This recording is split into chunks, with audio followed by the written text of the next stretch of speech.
I want to tell you that my brother loved justice from the beginning. He loved to hear news. And one day he was late in school, and when the teacher asked him what he was doing, he said he was still listening to the radio. He wanted to hear news. And he was only at standard 3, standard 4.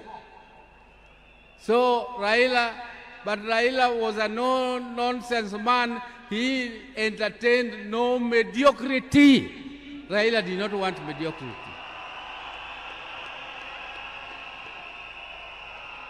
If you came across him with lies or something mediocre, his left hand was very fast. He could give you something to teach you a lesson that you must always be truthful.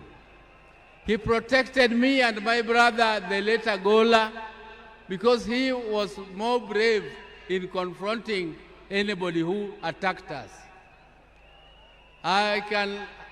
Ladies and gentlemen, I can tell you the story of Raila the whole day, but that is not my intention today.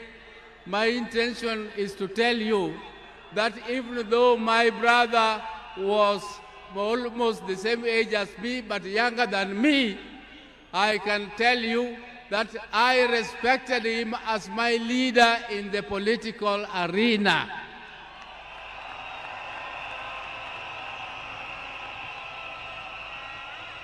And